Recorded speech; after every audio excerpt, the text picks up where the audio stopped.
Hi, good evening guys. ඉතින් මං අද කතා කරන්න ආවේ පවර් හිටින් ගැන. ඉතින් අපි දැක්ක වර්ල්ඩ් කප් එකේ කොහොමද ටීම්ස් වල ඉන්න ප්ලේයර්ස්ලාගේ පවර් හිටින් ජෙනරේට් වෙන්නේ කියලා.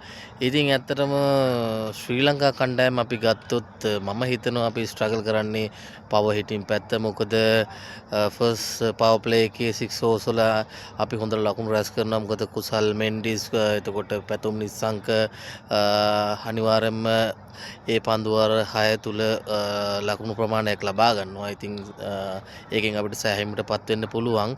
එතනින් පස්සේ තමයි අපි ස්ට්‍රගල් වෙන්නේ. මොකද 10th ඕවර් වගේ වෙනකොට අපිට පවර් හිටර්ස්ලා නැහැ ඇත්තටම මම දකින විදිහට.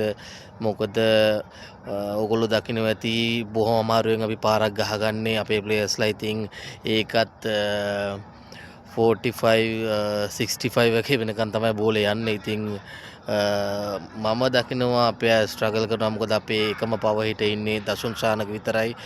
කමිදු මෙන්ඩුසුත් ඉන්නවා. ඉතින් අනිත් අය ගොඩක් පේස් එක යූස් කරලා තමයි පාරවල් ගහන්නේ. ඉතින් බොඩි වේට් එක යූස් කරලා පාරක් ගහන්න අපිට ඉන්නේ අතරම දසුන්. ඉතින් අපිට එයාට හැම වෙලේම ලෝඩ් එක දෙන්නත් බෑ. ඉතින් මම දන්නේ ඇයි අපි මේ පවර් හිටින් පැත්ත ගැන බලන්නේ නැත්තේ. ඉතින් අපි හිතනවා මම හිතනවා තව ප්ලේයර්ස්ලා ඉන්නවා ගොඩක් එළියේ නවක ක්‍රීඩකයෝ. ඉතින් ඒගොල්ලන්ට ට්‍රේන් කරලා ගන්න ඕනේ මේ පවර් හිටින් පැත්ත. මොකද T20 කියන්නේ දැන් ගොඩක් පවර් හිටර්ස්ලා තමයි මිඩ් ලෝඩ් එකේ ඉන්න ඕනේ. ඉතින් අපි දකිනවා ඉන්දියානු කණ්ඩායමේ ටීම් එකෙන් භාගයක් ඉන්නේ පවර් හිටර්ස්ලා.